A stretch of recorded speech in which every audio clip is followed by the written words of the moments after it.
Hello बच्चों, कैसे हो आप लोग।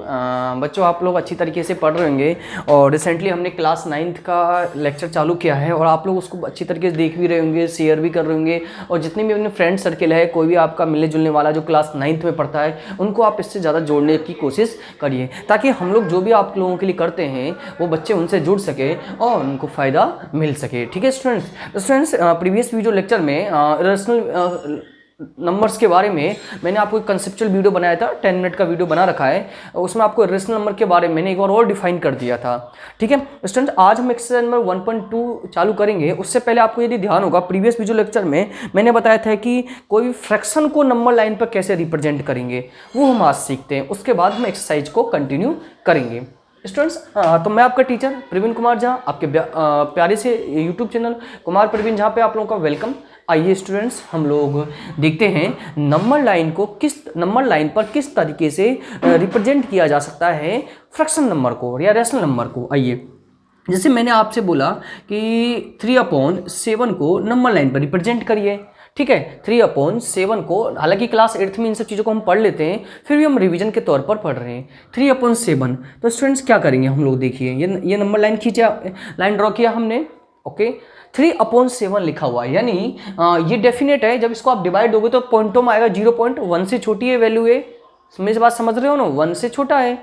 आप डिवाइड देके चेक कर लिए, 3 में 7 का डिवाइड देना है, नहीं जाएगा। 0 एक बढ़ाएंगे तो यहाँ पर एक पॉइंट आ जाएगा 4 टाइम्स यानी 28, फिर 2 0, ये आपका 7 2 जा 40। तो इस तरीके से डिवाइड कंटिन्यू होगा, यानी 0.42 के समय 1 से स्मॉलेस्ट नंबर आ रहा है ये। ओके, तो मतलब ये कहाँ से 0 से बड़ा होगा ये। ठीक है, अब क्या करना है, ये आपका 0 पॉइंट है। ठीक है, इस चीज़ का पता चल गया कि ये 0 से बड़ा है और 1 से 1 से बड़ा नंबर नहीं है। 0.42 आया है हमारा, तो ये क्या है, 0 से बड़ी है और 1 से तो छोटा ही है ये। ठीक है सर, अब आप करेंगे कैसे, जैसे 3/7 लिखा हुआ है, तो इसका मतलब यह हुआ कि आपको 0 से 1 के बीच में 7 पार्ट करना है। तो 0 जैसे 1 यहाँ पर है कहीं मान लो हमारा, तो 7 पार्ट करते हैं। 1 2 3 4 5 6 और ये आपका 1 हो गया। यहाँ पर देखिए 7 पार्ट हमने कर दिया है, देख सकते हो आप। 1 2 3 4 5 6 7 ऐसे काउंट भी कर लीजिएगा, ये 7 पार्ट हो चुके हैं। ठीक है, जो नीचे दिया गया होता है हमें उतना पार्ट, जब ऊपर का नंबरेटर छोटा हो, ध्यान रखिएगा, ऊपर का नंबर छोटा हो तब के लिए पोजीशन ये कंडीशन है। अभी हम उस पर भी आएंगे, जो ऊपर का नंबरेटर बड़ा हो नीचे का छोटा हो। पहले हम सीख रहे हैं जब नंबरेटर छोटा हो डिनोमिनेटर बड़ा हो। ठीक है स्टूडेंट, नंबरेटर बोलते हैं इसको हम लोग, ठीक है, इसको डिनोमिनेटर बोलते हैं। ओके, ये जब छोटा हो और नीचे का डिनोमिनेटर बड़ा हो तब क्या करेंगे, 7 पार्ट हमने किया उसको। ओके, 7 पार्ट करने के बाद ये थर्ड पार्ट, तीसरा पार्ट लगभग इस पर 3 दिया गया है, तो 1 2 3। तो स्टूडेंट्स ये आपका हुआ 3/7। आई होप समझ गए आप लोग। स्टूडेंट्स, ऐसा ही एक एग्जाम्पल और हम लेते हैं। ठीक है, आप लोग राइट करिए। तो आइए बच्चों, एक और एग्जाम्पल है 5/8, जो आपका देख सकते हो जो न्यूमरेटर है वो इसका छोटा है डिनोमिनेटर के अकॉर्डिंग। ठीक है, तो ऐसी कंडीशन में क्या करेंगे, ये 0 से वैल्यू बड़ी होगी इसकी जब इसको सॉल्यूशन करेंगे, और 1 से छोटा आएगा इसका, तो हमने 0 लिया पॉइंट। ठीक है, अब नीचे 8 पार्ट करने हैं हमको स्टूडेंट, 1 के 0 से 1 के बीच में, उसको हमें 8 पार्ट करने हैं। तो देखिए 1 2 3 4 5 6 7। ठीक है, ये देखिए काउंट कर सकते हो आप लोग, पहले काउंट भी कर लीजिएगा। कई बार हम 8 लाइन ड्रॉ कर देते हैं और 9 पार्ट हो जाता है, तो काउंट कर लीजिएगा। 1 part 2 part 3 part 4 part 5 part 6 part 7 part 8 part. 8 part हो गया, हमें कितने पार्ट लेने, 5 पार्ट उसमें से लेने, तो काउंट करिए 1 2 3 4 5। तो स्टूडेंट्स 1 2 3 4 5, तो ये वाला हमारा हुआ 5/8। तो बच्चों इस तरीके से अभी हमने एग्जांपल पढ़ा, जब न्यूमरेटर छोटा हो और डिनोमिनेटर बड़ा नंबर हो तब हम इस तरीके से करेंगे। अब हम चर्चा करेंगे जब न्यूमरेटर बड़ा हो डिनोमिनेटर छोटा हो, तो आप लोग इसको राइट करिए स्टूडेंट्स। तो स्टूडेंट अगला एग्जांपल है आपका 5/3। अब आपको दिख रहा होगा सर न्यूमरेटर तो इसका बड़ा है और डिनोमिनेटर इसका छोटा है। ठीक है ना, अब कैसे करें, अब आप सोचोगे सर 3 पार्ट कर देते हो उसमें 5, तो ये आप खुद के दिमाग में सोचिए कि 3 पार्ट करेंगे उसमें 5वां पार्ट कहाँ से मिलेगा हमें। ओके, तो ऐसी सिचुएशन में हम इसको पहले जनरल डिवाइड देते हैं।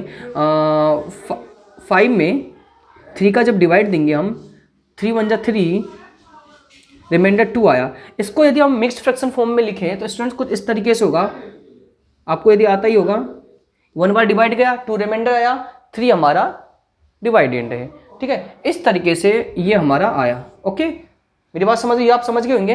तो 1, तो इसका मतलब हुआ 1 से तो बड़ा लेना है, मेरी बात समझे, 1 से बड़ा। इस 1 का मतलब ऐसे हुआ कि आपको 1 से बड़ा लेना है, 1 से आगे बढ़ना है। तो ये आपका 0 हुआ, कहीं से भी आप ले सकते हो, ये आपका 1 हुआ। अब 1 से आगे की बात करते हैं, 1 तक तो हम समझ गए। अब बात होगी कि 2/3, 2/3 वही सेम पार्ट पिछले क्वेश्चन की तरह करना है, 3 पार्ट करने 1 के बाद। तो 1 2 3 स्टूडेंट्स, इस तरीके से यहाँ पर आ गया आपका 2 वाला नेक्स्ट पार्ट। 3 पार्ट कर लिया, आप काउंट भी कर सकते हो चाहो तो, ये 1 पार्ट, ये 2 पार्ट, ये 3 पार्ट। और इसमें कितना, कौन सा पार्ट लेना है, सेकंड पार्ट लेना है, 2 है ऊपर है, तो ये हो गया आपका 5/3। ओके, समझ गए, ये आपका क्या हुआ 5/3। एक बार दोबारा से बताते हैं, पहले आप इसको डिवाइड दीजिएगा, मिक्स फ्रैक्शन में इसको ट्रांसफर करिएगा, फिर आगे जो डिवाइडेंड है, ठीक है, सिद्धि मार हमने, सॉरी क्वोशिएंट है, वहां तक आपको लेना है 1, ठीक है। उसके बाद आगे की चीज़ों को हम पहले की तरह सॉल्व करेंगे। ओके, नेक्स्ट एग्जाम्पल पे आते हैं, राइट करिए। तो स्टूडेंट्स नेक्स्ट एग्जाम्पल है 9/2, आपको दिख रहा होगा जो न्यूमरेटर है वो हमारा लार्जेस्ट नंबर है, 2 के अकॉर्डिंग देन, डिनोमिनेटर के अकॉर्डिंग देन, ठीक है। तो हम नॉर्मल डिवाइड देंगे, हालांकि आप डायरेक्ट भी निकाल सकते हो, लेकिन जिनको कैलकुलेशन वीक है, 2 4 जा 8 1, तो इसको क्या लिखेंगे, 1 सही 4/2, राइट, 1 सही 4/, ठीक है, 1 सही, ये हमने कुछ मिस्टेक कर दिया क्या, 1 सही 4/2। तो इस तरीके से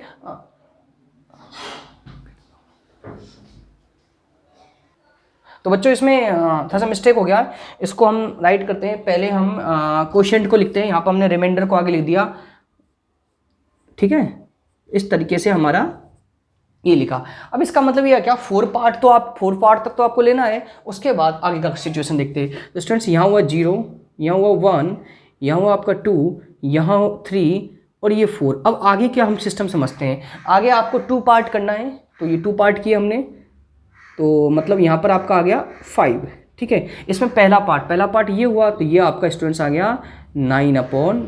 तो इस तरीके से आप नंबर लाइन पर किसी भी रेशनल नंबर को रिप्रेजेंट कर सकते हो। अब हम बात करेंगे यहाँ पर इर्रेशनल नंबर को किस तरीके से रिप्रेजेंट किया था। ये तो हमारा रेशनल नंबर है, रेशनल नंबर को हम रिप्रेजेंट कर रहे हैं। अब हम इर्रेशनल नंबर को रिप्रेजेंट करना सीखेंगे। तो आप लोग इसको पहले राइट करिए, फिर हम अपने चैप्टर का जो टॉपिक है इर्रेशनल नंबर उसको समझेंगे। तो स्टूडेंट अब हम जानेंगे कि रेशनल नंबर को तो हमने सीख लिया कि किस तरीके से नंबर लाइन पर रिप्रेजेंट करते हैं। अब हम इर्रेशनल नंबर को रिप्रेजेंट करना जानेंगे। आपको एक बात बताऊं, √4 हमारा रेशनल नंबर है, पता है आप लोगों को। √9 रेशनल नंबर है, इनको तो हम, इसकी वैल्यू 3 होती है, इसकी वैल्यू 2 होती है, तो इसको हमने रिप्रेजेंट आसानी से कर सकते हैं नंबर लाइन पर। अगर आपको √2 दे दे या √3 दे दे तो किस तरीके से कोई नंबर लाइन पर रिप्रेजेंट, मैंने पहले ही बोला था जो भी नंबर्स को नंबर लाइन पर रिप्रेजेंट कर सके वो रियल नंबर कहलाता है। और रियल नंबर का एक पार्ट इर्रेशनल नंबर है। जैसे हम रेशनल है उसको रिप्रेजेंट करते हैं, ऐसे इर्रेशनल नंबर को भी हम रिप्रेजेंट कर सकते हैं। तो मतलब √2 को भी हमें रिप्रेजेंट करना होगा, √3 को भी रिप्रेजेंट करना होगा, √5 को भी रिप्रेजेंट करना होगा।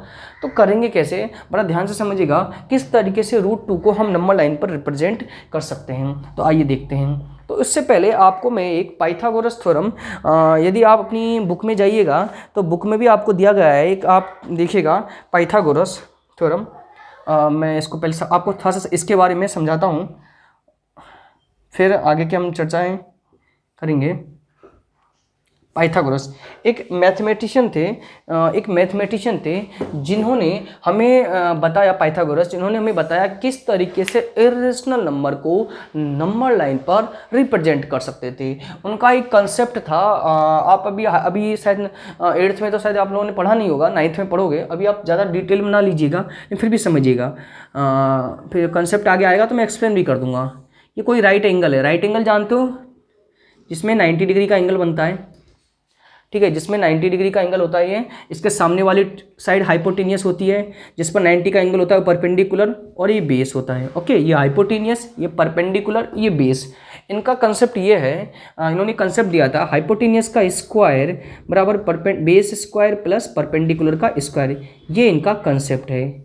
ठीक है स्टूडेंट्स, हाइपोटेनियस सबसे लॉन्गेस्ट साइड होती है राइट एंगल ट्रायंगल में, हाइपोटेनियस का स्क्वायर 90 के सामने वाली साइड हाइपोटेनियस होती है, हाइपोटेनियस का स्क्वायर बराबर base square plus perpendicular square, ये पाइथागोरस थ्योरम के नाम से जानी जाती है, इसे पाइथागोरस थ्योरम बोलते हैं। हालांकि आपका भी रोल आएगा, अभी 9th-10th में काफ़ी इसका रोल है, क्वेश्चंस आएंगे तो वहाँ पर इन सब चीज़ों को लेके चलेंगे। तो ये पाइथागोरस थ्योरम है। अब इसी का इन्होंने कंसेप्ट यूज़ लिया और इर्रेशनल नंबर को कैसे नंबर लाइन पर रिप्रेजेंट करना है वो इन्होंने हमें सिखाया। आइए किस तरीके से, ये आप लोग राइट करना चाहो तो राइट कर सकते हो, हम आगे कंसेप्ट को कंटिन्यू करते हैं। किस तरीके से बताया वो भी जानते हैं। पहले इन्होंने इसके ऊपर एक कंसेप्ट दिया कि हमें √2 को नंबर लाइन पर रिप्रेजेंट करना है, √2 को नंबर लाइन पर रिप्रेजेंट करना है, और ये आपकी बुक का एग्जाम्पल 3 है √2 को। तो एक्चुअली में हम करेंगे क्या, अब √2 को नंबर लाइन पर रिप्रेजेंट करने के लिए समझिएगा मेरी बात, उन्होंने कंसेप्ट बताया राइट एंगल ट्रायंगल का। अब आप समझिएगा इसको, मैं इसको एक्सप्लेन कर दूंगा, एक फॉर्मूला टाइप में है ये, समझिएगा।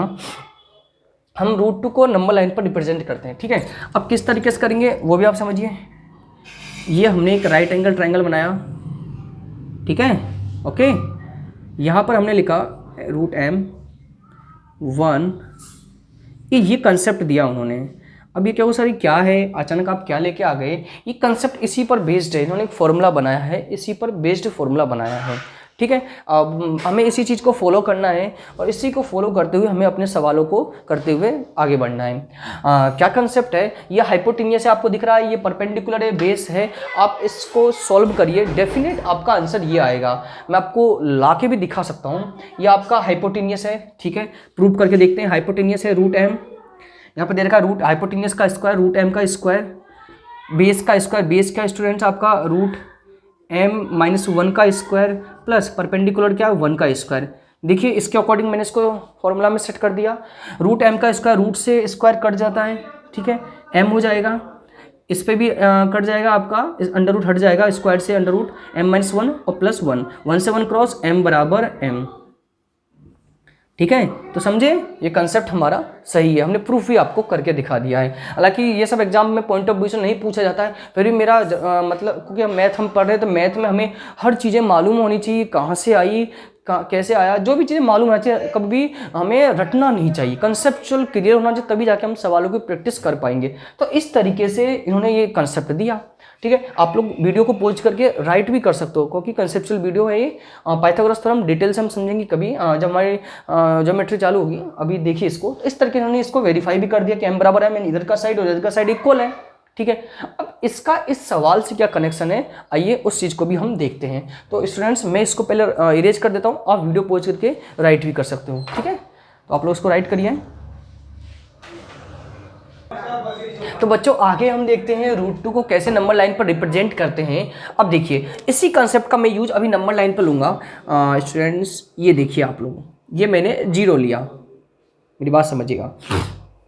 अब बच्चों क्या करेंगे, √2, अब समझिएगा नंबर लाइन पर रिप्रेजेंट की कंडीशन क्या होती है। हाँ, ये सबसे हम देखिए इसको ऐसे कंपेयर करेंगे।